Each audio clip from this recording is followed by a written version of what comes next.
Anda telah mengunduh podcast yang dipaparkan oleh Pendeta Dr. Erastus Sabdono ini dari truth.id/voice. Selamat mendengarkan podcast ini.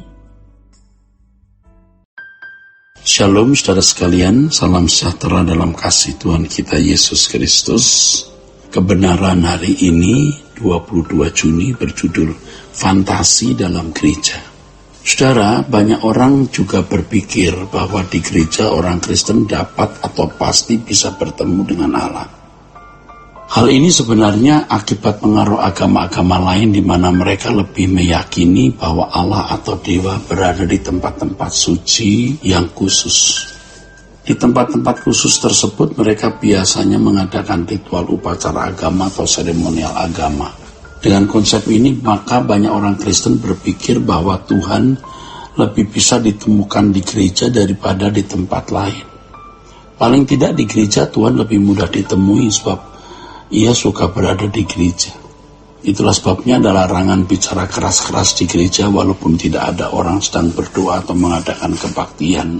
Tidak boleh mengenakan pakaian sembarangan, tidak boleh makan dan minum. Bukan karena demi kebersihan, tetapi demi kesakralan. Ada pula gereja yang mewajibkan seseorang yang berdiri di mimbar harus membuka sepatu. Bukan karena demi kebersihan gereja, tetapi menganggap bahwa sekitar mimbar ada kehadiran Allah secara khusus. Hal ini membuat seseorang secara kejiwaan lalu berdoa di gereja lebih merasakan kehadiran Allah. Karenanya kalau berdoa di gereja emosi perasaannya mudah terbangkitkan. Apakah benar kalau seseorang ke gereja pasti mengalami perjumpaan dengan Allah? Apa benar? Kalau benar-benar mengalami perjumpaan dengan Allah, mestinya ada perubahan dalam perilaku menjadi lebih saleh, lebih suci, atau paling tidak bermoral lebih baik dibanding dengan mereka yang tidak pergi ke gereja. Perjumpaan dengan Allah mestinya membuat seseorang tidak memiliki kejahatan. Tetapi faktanya yang tidak dapat dibantah, banyak orang Kristen yang ke gereja, tetapi tidak lebih baik dari orang yang tidak bergereja. Bahkan ada orang-orang Kristen ke gereja, ada orang-orang Kristen ke gereja, bahkan pengurus gereja, yang kelakuannya lebih buruk daripada orang yang ada di luar gereja. Inilah yang membuat kepercayaan kepada gereja menjadi merosot, bahkan sampai tidak memiliki lagi kepercayaan sama sekali pada gereja sebagai lambang kehadiran Allah, sebagai simbol kehadiran Allah. Hal ini juga menjadi alasan pembenaran orang-orang yang tidak bergereja. Orang yang ke gereja, saudaraku, belum tentu mengalami perjumpaan dengan Allah, belum tentu saudara. Perjumpaan dengan Allah tidak hanya diwakili oleh liturgi atau tata cara ibadah. Perjumpaan dengan Allah adalah perjumpaan dalam segala keadaan dan dalam persoalan hidup yang dialami oleh seseorang. Apakah seorang merasa sudah mengenal Allah hanya karena mengikuti sebuah liturgi atau acara kebaktian hari Minggu? Jika demikian, apa bedanya dengan agama-agama yang menawarkan ritual seremonial untuk berurusan dengan mereka yang disembah di tempat-tempat tertentu yang khusus, yang diyakini tempat ilah atau dewa mereka berdomisili?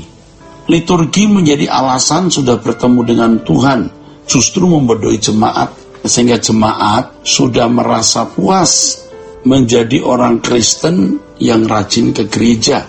Kekristenan adalah jalan hidup, yaitu bagaimana menjalani kekristenan dalam persekutuan dengan Tuhan tiada henti. Dan ibadah yang sesungguhnya adalah seluruh perbuatan kita, saudara. Seluruh perbuatan kita. Seluruh perbuatan kita, itulah ibadah, saudara. Di gereja banyak orang, saudara, hanya bertemu dengan liturgi, tata cara ibadah yang diwariskan oleh para pendahulu sesuai dengan aliran atau denominasinya. Liturgi bukanlah cara untuk menjumpai Allah dan bertemu dengan Dia, saudara. Liturgi bukan cara untuk menjumpai Allah. Liturgi adalah bahasa orang beragama, bukan bahasa orang bertuhan. Orang bertuhan yang benar, yang sesuai dengan format yang Yesus ajarkan adalah menyembah Allah dalam roh dan kebenaran. Liturgi bisa menjadi sarana berinteraksi dengan Allah kalau memang dalam kehidupan sehari-hari telah berinteraksi secara real atau secara konkret. Jika tidak mengikuti liturgi di gereja, malah menambah dosa karena pasti berlaku munafik, ya, menipu diri sendiri dan mencoba menipu Tuhan.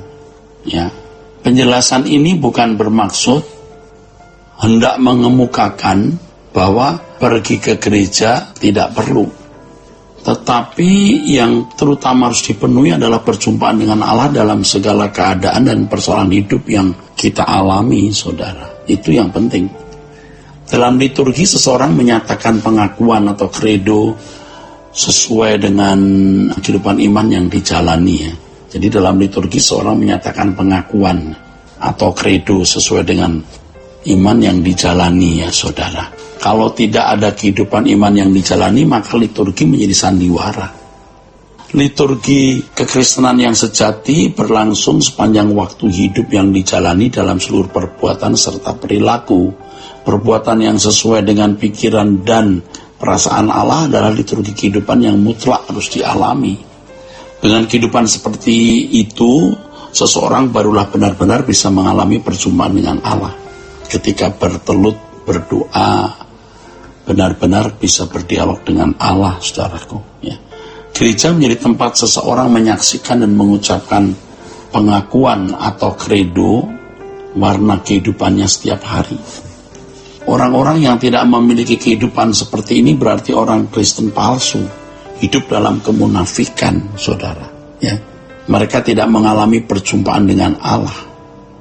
Mereka berteologi hanya dalam fantasi, maksudnya, hanya dalam pikiran, doa-doa yang diucapkan ditujukan kepada Allah yang ada dalam pikiran atau fantasi mereka, bukan Allah yang dengannya mereka berjalan setiap hari. Kiranya kita jujur yang mengakui kesalahan kita masa lalu dan tidak mengulanginya, tapi benar-benar belajar berjumpa dengan Allah setiap hari. Tuhan memberkati. Sola Gracia. Untuk berlangganan renungan harian dalam bentuk cetak, silakan hubungi Truth Literatur di nomor telepon 0878 7870 7000. Untuk mendapatkan CD khotbah, MP3 renungan Truth, dan CD album lagu produksi Sola Gracia, Anda dapat menghubungi di hari dan jam kerja di nomor telepon 021 638 60953. Tuhan Yesus memberkati. Sola Gracia.